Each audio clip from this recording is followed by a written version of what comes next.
ئەلێ کوانە ئەمە چی دروست دەکەین؟ ئەمە خیبرەی دروست دەکەین لەگەڵ خیدمەی تێکەری دەکەین. خیبرە و خیدمە زۆر مهمە تاوەکو ئەو زانستەی ڕابطی بینی خوای کە ئامرە و ئەمری لەسەر عەبدەکانی کردیە ڕابط بینیمە و خوا چییە؟ علمە. ئیحتیمامدان بەو علمەی زۆر زۆر مهمە. لەو میهرەبانیەی دەمانەوێت تەرکیز لەسەر ئەو علمەی بکەین.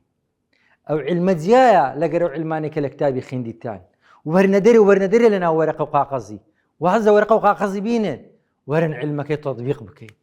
دەمانێت تەطبیق بکەین. ها زۆر مهمە. لە ناو کتابی بێدەرێ لە ناو کتابی وەرنەدەرێ یاڵڵا ئەوەی کە فێر بووینە بین چ دەکەین؟ زەردەخەنە دەستی لایک لێوی خەندا بڵاو دەکەینەوە. تەبەسم فی وەجهی ئەخیکە صەدەقە لە کتابەندی نەدەرێ بە عەمەلی لەگەر نەخۆشەکان زەردەخەنەمان دەبیتن. چونکە سێ کەس دوعای زۆر قبوڵە داک و بابە نەخۆشە مەزلومە. کاتێک کە خزمەتێکە چی دەکەین لەبەر خۆمانە زۆر مهمە ئەو شعورە هەبیتن. زۆر مهمە کە دێن فێر ببن. ئەمە نامانەوێت بە وەرەقەی بنووسێن لە وەرەقەی وەرنەدەرێ.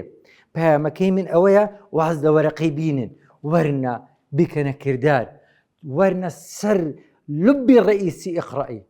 کات پێغەمبەر صلی الله علیه و سلم ئومی بوو خەریک قەلەم قاقەزی نەبوو. کاتێک کە پێی دەری ئیقڕا بخینە خۆ نەبوو قەلەم قاقەزی لە دەست بیان کتابی داتی بخینتەوە چ بخینی ژیانی بخینن ژیان ئیقڕا. پێغەمبەر صلی الله علیه و سلم ئومی بووە بەڵام دەرێتن ئەوەی بخی ئەوەی بزانی و نەزانی وەکو مردی و زیندی وایە. کووەکی یەکەی خوێندەوار بێ گەنە خوێندەوار بی جیهان خوێندن ئەو خوێندنەی کە دەیکێ کردار. چونکە هەندێک خوێندنە هیرۆشیمای پێ دروست دەبیتن خەڵکی پێدەکوژی. خۆ ئەو ئەندام پەرلەمانیان ئێستا لە بەغدایە کە دزیان کردیە خۆ لە کولێر تەخەڕوجیان کردی وە مشاهادەیان نەبوو هەم بەکەلۆرەسیان هەبوو هیچیان نەخوێندەوار نەبوون. ها بزانە بەشەر چییە؟ بەشەر ئەگەر بە جوانی لە مانای ژیان نەگاتن ئەتوو وەرە پارە لە بۆ ئەوەی نییە لە بخۆری بیشاریەوە پارە لە بۆ خزمەتی بەشەریەتە بەشەریەت تێدەگەی. ئەگەر بمانەوێ تامی زوڵمی دەزانی کو خۆش دەبی لە فەیگەزی وەکی عەم بۆ بەهارات و ساتیدا دەکەی. ئێستا ئەمن لە فەچی زوڵممان هەیە. لەفە زوڵمەکە ئەولای دەبی مەسئولە چی؟ زاڵم بی. ئەوجا غیلافی دەکا بەچە بە مامۆستای ئاینی بێدین. مامۆستای ئاینی بێدین دەبی لۆی بشەرعێنیتن.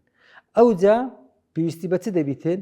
پێویستی بە حاکمەکی دەبیتن بێزەمیر بیتن ناعادل بیتن. ئەوجا پێویستی بە چ هەیە؟ پێویستی بە مجتەمەعێکی جاهل هەیە. خۆشترین لە فێ زوڵمی دەردەچیتن. چەند وڵات ئێستا کە لە مێشی خۆت بیژمێری لەو وڵاتانەنە کە زوڵم بەتامە تێدەگەی مهمە تێبگەین.